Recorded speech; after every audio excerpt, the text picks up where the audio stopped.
আপনারা মেহেরবানি করে শোনার চেষ্টা করবেন। এই হাদিসটি পড়ার আগে আমি শুধু আপনাকে স্মরণ করতে চাই যে আপনি আহলে বাইতকে ভালোবাসবেন, আংশিক ভালোবাসার সুযোগ নাই, আপনাকে পরিপূর্ণ ভালোবাসতে হবে। আপনি রাসূলুল্লাহকে ভালোবাসবেন, আংশিক ভালোবাসার সুযোগ নাই। এই ভাষার টুক হিসেবে করছি, আপনাকে পরিপূর্ণ ভালোবাসতে হবে। জান্নাত পরিমাণ ঘৃণা করার কোনো সুযোগ নেই। আল্লাহকে ভালোবাসবেন, জান্নাত পরিমাণ ঘৃণা করার কোনো সুযোগ নেই। এই জন্য আল্লাহ বলছেন, ইয়া আইয়ুহাল্লাযীনা আমানু দুখুলু ফিস সিলমি কাফা। আল্লাহ বলছেন, হে ঈমানদারগণ, তোমরা ইসলামের মধ্যে প্রবেশ করো, পরিপূর্ণভাবে প্রবেশ করো। আমি যদি একটু অন্যদিকে যাই তাহলে হয়তো অনেকে রাগ করতে পারে। বাংলাদেশের ভিতরে অনেক মৌলবী আছে যারা মুখে ইসলামের কথা বলে কিন্তু অন্তরে সঠিক ইসলাম ধারণ করে না। কথা বলেন ঠিক কিনা? মুখের কথা শুনলে মনে হবে একদম আল্লাহর ওলি, কিন্তু ভিতরে মুনাফিকি আছে না নাই? আপনি কি মনে করেন কারবালার ঘটনা কোন ইহুদিরা ঘটাইছে, কোন খ্রিস্টানরা ঘটাইছে? ঘটাইছে কে? নামদারি মুসলমান মুনাফিকরা। এই মুনাফিক মুসলমান ঠিক দায়রে আছে না নাই? রওজানে আছে না নাই? আছে। দেখতে মুসলমান, দাড়ি বুড়ি টুপি কাটি সব ঠিক আছে, কিন্তু তলে তলে বাপের অপশক্তির সঙ্গে হাত মিলিয়ে অর্থের প্রলোভনে ফেলে সমাজকে উত্তেজিত করছে, মানুষের ইমেজকে বিভ্রান্ত করছে এবং মানুষের ইমানকে লুণ্ঠন করছে। এই সমস্ত অপশক্তির বিপরীতে এই চিত্তার হুসাইনি কাফেলা মাহফিলটি ইমান সুরক্ষায় যথেষ্ট প্রাসঙ্গিক। এই জন্য আমি বলতে চাই যে এই মাহফিলটিকে শুধু ঘটনা হিসাবে উড়িয়ে দিবেন না, এই মাহফিলটাকে চেতনা হিসাবে নবজনবাসী ধারণ করতে হবে। এই মাহফিল থেকে যা বলা হবে এটাই হবে আপনার ইহকাল পরকালের পাথে। কথা বলেন ঠিক না বেঠিক? আমি গতকাল এখানে কথা বলেছিলাম, এবারও আমি কথা বলছি, আবারও বলছি, আমরা দুর্বল হতে পারি, একদম জীর্ণ শীর্ণ হতে পারি, কিন্তু আমাদের বুক ভরা আহলে বাইতের মহব্বত আছে। আছে না নাই বলেন? এই যে দেখেন, কেন আপনি ইমাম আলী মুখামকে ভালোবাসবেন? একটু মহব্বতের সাথে শুনুন। বলা হয়েছে আলী মুসাইয়িব ইবনে নাজাবাত রাদিয়াল্লাহু তাআলা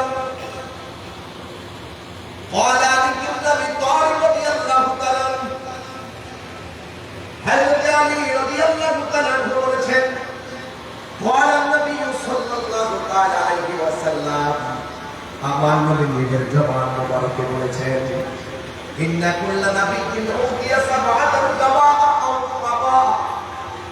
আমার নবী আপনার নবী বলেন আদম সফিউল্লাহ থেকে ঈসা রুহুল্লাহ পর্যন্ত কিয়ামত পর্যন্ত যত নবী রাসূল দুনিয়াতে এসেছেন, আল্লাহ রাব্বুল আলামিন সব নবী রাসূলদের জন্য 7 জন করে মনীষী দান করেছেন।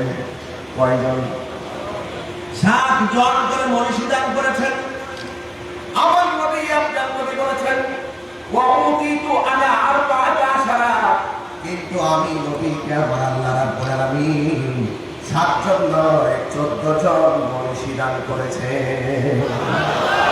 আর জোরে বলেন সুবহানাল্লাহ। এবার বললাম বর্ণনাকারী বলেন আমরা জিজ্ঞেস করলাম মানহুম, তারা কারা?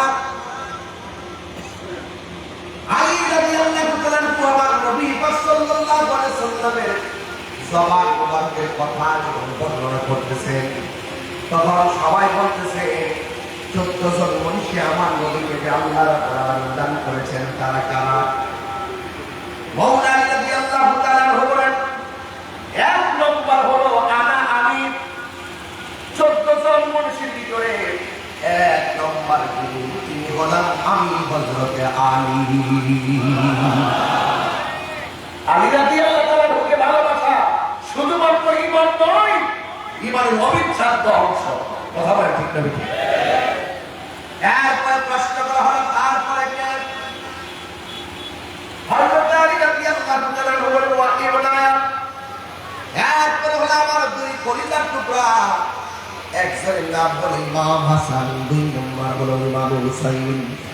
তার মানে হলো 1 নম্বর হলো মাওলা আলী, 2 নম্বর হলো হযরত ইমাম হাসান মুজতবা রাদিয়াল্লাহু তাআলা আনহু, 3 নম্বর হলো হযরত ইমাম হুসাইন রাদিয়াল্লাহু তাআলা আনহু, 4 নম্বর হলো জাফর, 5 নম্বর হলো হামজা, 6 নম্বর হলো আবু বকর সিদ্দিক রাদিয়াল্লাহু তাআলা আনহু। আল্লাহু আকবার বলেন। 7 নম্বর হলো হযরত ওমর রাদিয়াল্লাহু তাআলা আনহু, 8 নম্বর হলো মুসআব ইবনে উমাইর রাদিয়াল্লাহু তাআলা আনহু, তারপরে হলো হযরত বেলাল রাদিয়াল্লাহু তাআলা আনহু, তারপরে হলো হযরত সালমান রাদিয়াল্লাহু তাআলা আনহু, এরপরে হলো হযরত আম্মার রাদিয়াল্লাহু তাআলা আনহু, এরপরে হলো হযরত বিলাল রাদিয়াল্লাহু তাআলা আনহু, এরপরে হলো হযরত হুযায়ফা রাদিয়াল্লাহু তাআলা আনহু, এরপরে হলো আব্দুল্লাহ ইবনে মাসউদ রাদিয়াল্লাহু তাআলা আনহু। চিৎকার মেরে কি সুবহানাল্লাহ বলা যাবে না? এই 14 জনের ভিতরে 1 নম্বর হলো হযরত মাওলা আলী, এরপরে যুবক ভাইরা, তারপরে হলো ইমাম হাসান, এরপরে হলো হযরত ইমাম হুসাইন। এই জন্য আমি আপনাদেরকে বলবো, আজকে ঠিক তাই হুসাইনি কাফেলাতে যারা মাহফিলটা সাজিয়েছে, এই মাহফিলটা বড় মূল্যবান একটি মাহফিল। হুসাইনি কাফেলা এটা সাধারণ কোনো কাফেলা নয়, যাদেরকে আমার নবী এই হাসান হুসাইন রাদিয়াল্লাহু তাআলা আনহুকে আমার নবী জান্নাতের যুবকদের সরদার বলেছেন। আমি একটি হাদিস কোট করে আপনাদের সামনে নিয়ে এসেছি। আন উকবা ইবনে আমির জুহাদি রাদিয়াল্লাহু তাআলা আন্না রাসূলুল্লাহ সাল্লাল্লাহু আলাইহি ওয়াসাল্লাম, আমার নবী আপনার নবী রহমাতুল লিল আলামিন বলেছেন, আল হাসান ওয়াল হুসাইন শানফাল আরশ। সুবহানাল্লাহ। হযরত হাসান হুসাইন রাদিয়াল্লাহু তাআলা এই দুইজন হলো আরশের খুঁটি, ওয়ালাইসাল মুআল্লাকায়ে, কিন্তু এই খুঁটিগুলো ঝুলন্ত অবস্থায় ছিল না। আন্না নবী সাল্লাল্লাহু আলাইহি ওয়াসাল্লাম বলেন, আমার নবী আপনার নবী রাহমাতুল লিল আলামিন বলেছেন, ইযা ইস্তাকাররা আহলুল জান্নাতি ফিল জান্নাহ। সুবহানাল্লাহ বলা গেল। যখন জান্নাতীদেরকে জান্নাতের ভিতরে বসবাসের জন্য আল্লাহ পাক সুযোগ দিয়ে দিবেন, ওয়ালাতিল জান্নাত, জান্নাত ডাক দিয়া বলবে, ইয়া রাব, হে আল্লাহ, ওয়া'তানি আন তুসাল্লিলানি বিরুকনাইনি মিন আরকানিকা। ও আল্লাহ, তুমি তো বলেছো তোমার খুঁটির মধ্য থেকে, ও আল্লাহ, তুমি তো আমাদেরকে বলেছো আমরা আপনার খুঁটির মধ্য থেকে দুটি খুঁটি, দ্বারা আমাকে আমার জান্নাতকে আপনি আপনার খুঁটি থেকে 2টা খুঁটি দ্বারা সুসজ্জিত করবেন। এরপরে আমার আল্লাহ বলেন, আওয়ালাম উযাইয়িনকা বিল হাসান ওয়াল হুসাইন, হে জান্নাত শুনে রাখো, আমি তোমাদেরকে বলেছিলাম আমার খুঁটি থেকে 2টা খুঁটি দিয়ে তোমাদের জান্নাত সাজাবো, কিন্তু আমি তোমাদেরকে কি আমার হাসান হুসাইন নামক 2জন মূল্যবান সম্পদ দিয়ে তোমাদের জান্নাতকে আমি সাজায়া দিইনি। এর মানে হলো আল্লাহ রাব্বুল আলামিন হাসান হুসাইনকে দিয়ে পুরা জান্নাতে সুসজ্জিত করবেন। আমি অনুরোধ করে বলবো, শুধুমাত্র আহলে বাইতকে ভালোবাসি বললে চলবে না, এদেরকে অন্তরে ধারণ করা লাগবে। আমার নবী আপনার নবী বলেন, এক পৃথিবীর মানুষ হাসান হুসাইন নবী থেকে, আমি নবী হলাম হাসান হুসাইন থেকে। এই জন্য আমার যুবক ভাইরা অনুরোধ করে বলবো, এই মাহফিলটাকে হৃদয়ের ভিতরে ধারণ করুন। যদি হৃদয়ের ভিতরে ধারণ করতে পারেন, তাইলে দেখবেন ইনশাআল্লাহ আপনার আমার জন্য আখিরাতটা অনেক সুন্দর হয়ে যাবে। কেন আমরা হাসান হুসাইনকে ভালোবাসবো? আলী রাদিয়াল্লাহু তাআলা হযরত আলী রাদিয়াল্লাহু তাআলা বলেন, আল হাসানু আশবাহু বিরাসূলিল্লাহ সাল্লাল্লাহু আলাইহি ওয়াসাল্লাম মা বাইনা সাদরি ইলা রাসি। আমার হাসান কেমন জানেন? হযরত আলী রাদিয়াল্লাহু তাআলা থেকে বর্ণিত, তিনি বলেছেন, আমার নবীর বুক মুবারক থেকে মাথার চুল, মাথার কান মুবারক পর্যন্ত, ওই যে আমার নবী পাকের হযরত হাসান রাদিয়াল্লাহু তাআলার বুক থেকে মাথার তালু পর্যন্ত যে অংশটা ছিল, এই অংশটা দেখতে ডাইরেক্ট আমার নবীর মতো। আর বড় করে বলেন না সুবহানাল্লাহ। এরপরে বলতে বল, হুসাইন আশবাহু বিন নবী সাল্লাল্লাহু আলাইহি ওয়াসাল্লাম মা কানা আসফারা মিন যালিকা। আর আমার নবী আমার নবী আপনার নবীর সাহাবী হযরত আলী রাদিয়াল্লাহু তাআলা বলেন হুসাইনের বুক থেকে পায়ের তলা পর্যন্ত যে জায়গাটা, এই জায়গাটা দেখতে হুবহু আমার নবীর মতো করে বলেন সুবহানাল্লাহ। এই জন্য আমার ভাইরা শুধুমাত্র বলেছে হাসান হুসাইন নাম বললে চলবে না, হৃদয়ে ধারণ করা লাগবে। এদেরকে মহব্বতের কথা আমার নবী বলেছেন, যাদেরকে ভালোবাসলে আমি নবী আমার নবীকে ভালোবাসা হয়ে যায়, যাদেরকে কষ্ট দিলে আমার নবী কষ্ট পায়। এই জন্য আমার নবী আপনার নবী রাহমাতুল আলামিন বলে দিয়েছেন, আন আবি মুসা আল-আশআরী রাদিয়াল্লাহু তাআলা আনহু, হযরত আবি মুসা আল-আশআরী রাদিয়াল্লাহু তাআলা আনহু থেকে বর্ণিত, তিনি বলেছেন রাসূলুল্লাহ সাল্লাল্লাহু আলাইহি ওয়াসাল্লাম, আমার নবী আপনার নবী বলেছেন, আনা ওয়া আলিয়্যু ওয়া ফাতিমাতু ওয়াল হাসান ওয়াল হুসাইন, আমি নবী এবং হযরতে আলী এবং খাতুনে জান্নাত ফাতেমা, হাসান এবং হুসাইন ইয়াউমাল কিয়ামতি ফি কুফাতিন কাহাতাল আরশ, হাসরের ময়দান যেদিন কায়েম হবে, ওই কঠিন মুসিবতে মানুষ যেদিন নাফসি নাফসি বলে কাঁদবে, ওই কঠিন মুসিবতের সময় আমি এবং আলী এবং ফাতেমা হাসান হুসাইন আয়েশা বিবির নিচে একটা গম্বুজ থাকবে, ওই গম্বুজের নিচে আমরা পাঁচজন অবস্থান করব। তার মানে প্রমাণ হয়ে গেল আমার আল্লাহ রাব্বুল আলামিন এই পাঁচজনের মর্যাদা অনেক বাড়ায় দিয়েছেন। এই জন্য আমার যুবক ভাইরা আহলে বাইতকে ভালোবাসবে, আমার নবী আপনার নবী আপনাকে ভালোবাসবেন। এই জন্যই তো আমার নবী বলেছেন, আমার আহলে বাইত হলো নূহ নবীর কিস্তির মতন। নূহ নবীর আমলে নৌকায় যারা আরোহণ করেছে নবীকে মেরে, তারা যেমন বেঁচে গেছে আর যারা মানে নাই তারা ডুবে মারা গেছে। কিন্তু আমার আহলে বাইতের মহব্বত ধারণ করে থাকবে, পৃথিবীর কোনো অপশক্তি ওই মানুষটার ঈমানটাকে হরণ করতে পারবে না। জুড়ে বলেন সুবহানাল্লাহ। এই জন্য আমার ভাইরা আমার অনুরোধ থাকবে, ঈমান বড় সম্পদ, ঈমান এমন একটা সম্পদ, এটা অনেকে আছে টাকা দিয়ে কেনার জন্য আসবে, অনেক আছে যুক্তি দিয়ে কেনার জন্য আসবে। আমরা ঈমানটাকে ধরে রাখতে হবে, আর ঈমানটাকে ধরে রাখতে হলে মুহররম মাসে এরকম আলোচনার ব্যবস্থা করতে হবে, রবিউল আউয়াল মাসে এমন ভাবে আলোচনার ব্যবস্থা করতে হবে। পুরা মাস সুন্নি জামাতের আহলে সুন্নাত ওয়াল জামাতের প্রোগ্রামগুলো করা লাগবে, কারণ বাতিল শক্তি চলে বলে কৌশলে আমাদের রান্নাঘরে পর্যন্ত তারা ঢুকে গেছে। কথা বলেন ঠিক কিনা? এখন বলবেন হুজুর রান্নাঘরে ঢুকলো কেমনে? রান্নাঘরে ঢুকছে কেমনে বলেন না? মোবাইলের ভিতরে, বিছানার আপনার কম্বলের ভিতরে ঢুকে গেছে এই মোবাইল নামক বিভিন্ন ছোট ছোট বক্তব্য দিয়ে দিয়ে আমাদের ঈমানকে তারা হাইজ্যাক করছে। এই মাহফিলগুলো আপনারা কুল করে করে এই মাহফিলগুলোর প্রচার প্রচারণা করতে হবে, কারণ বাতের অপশক্তিগুলো বসে নাই, তারা ছলে বলে কৌশলে আমাদের ঈমানকে এমন ভাবে লুণ্ঠন করছে। আমি গত 3 দিন আগে শুনেছি একজন ধর্মীয় আলোচক মুখে দাঁড়িয়েছে, বেশ সেলিব্রিটি, কিন্তু তিনি বলেছেন কারবালার জমিনে ঘটনার পিছনে এজিদের কোনো দোষ নাই। সে বলে এজিদ নাকি রহমাতুল্লাহ আলাইহি, এজিদের নামের পর রহমাতুল্লাহ আলাইহি ব্যবহার করে, অথচ তারা কিন্তু বর্তমান বাংলাদেশের মুখপাত্র। কিন্তু এই মুখপাত্রগুলো অনেকজনের কাছে খুব প্রসিদ্ধি লাভ করেছে, কিন্তু আহলে সুন্নাত ওয়াল জামাতের এই প্রোগ্রামগুলোর কারণে তারা হয়তো সমাজের মাঠে এসে কথা বলার সুযোগ পায় না। যারা ইউটিউবের ভিতরে বলতেছে এদের কোনো দোষ নাই, আমার তো মনে হয় তারা যদি এইরকম ঠিকদারের জমিনে মা ফিরে এসে বলতো এদের কোনো দোষ নাই, এদের তাহাজ্জুদ পড়ছে, এদের নাকি রহমাতুল্লাহ আলাইহি, এই কথা যদি ঠিকদারের জমিনে এসে বলতো হুসাইনি কাফের মানুষকে তাদের গাল বরাবর স্যান্ডেল দিয়ে বিতাড়িত করে দিত। ইউটিউবে বসে বসে বক্তব্য দিয়ে দিয়ে মাঠে ছেড়ে দেয়, আর তাদের কিছু ফলোয়াররা অন্ধভাবে তাদের কথা দিয়ে খায়।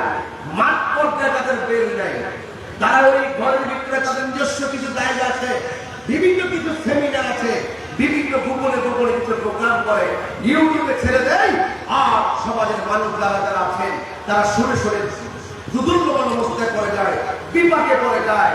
তখন আমরা চিন্তাই করে যায় ওরা কেমন মুসলমান। তখন বলতে ইচ্ছা হয় ওই যে কারবালার জমিনে মুসলমান তো দুই দলেই ছিল, হয়তো এক দল ছিল হুসাইনি মুসলমান, আরেক দল ছিল ইয়াজিদি মুসলমান। তার মানে বোঝা গেল আমরা ছিলাম হুসাইনের পক্ষে আর তারা হলো ইয়াজিদের পক্ষে।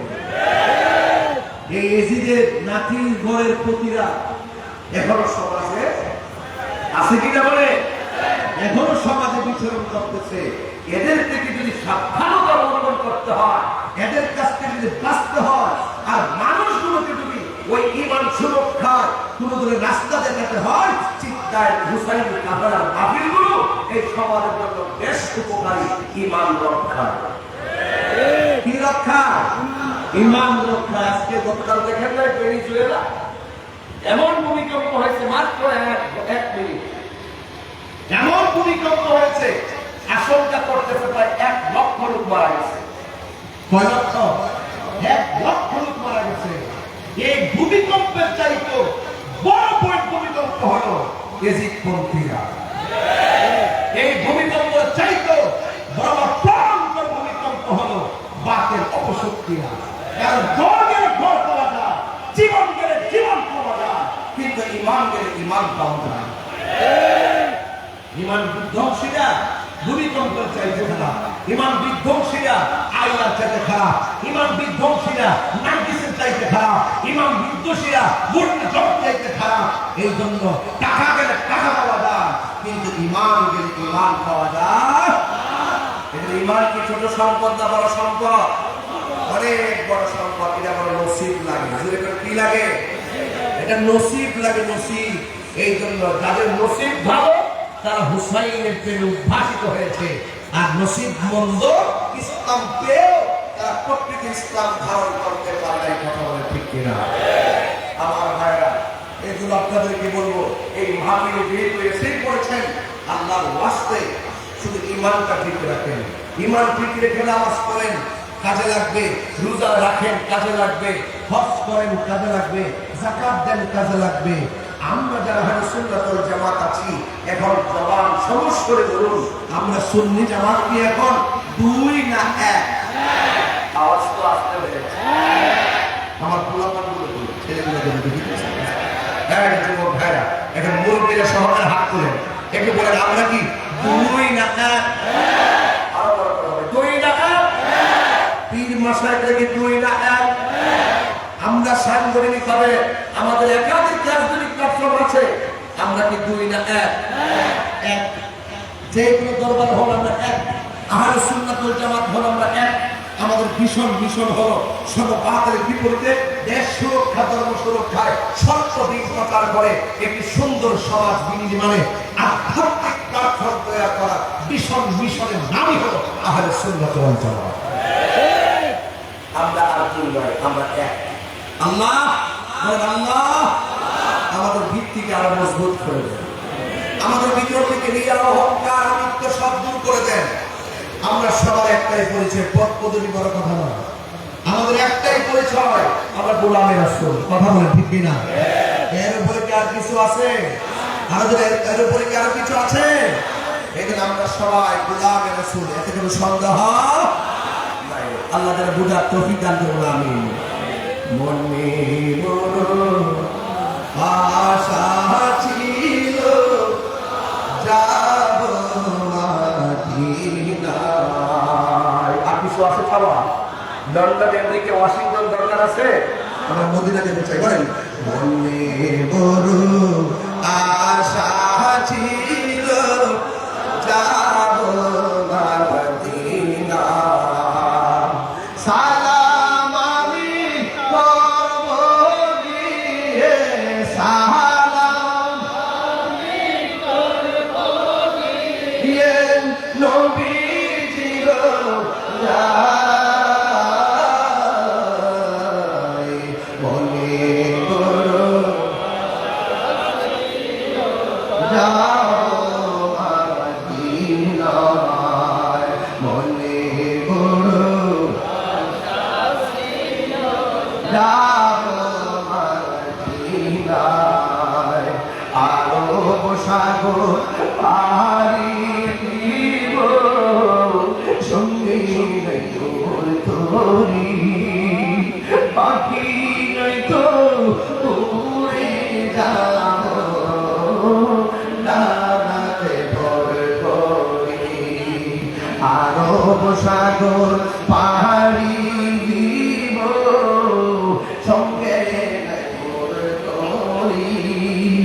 পাখি নয়তো উড়ে যাব ডানাতে ভরে করি আমার আশা আছে সম্বল নাই আশা নাই করি দিও বলে বড়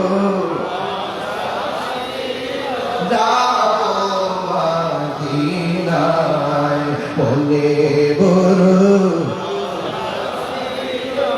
যাব মদিনায় একটা জবান বন্ধ রাখবেন না মহব্বতে মায়ার সুরে বলুন সুবহানাল্লাহ।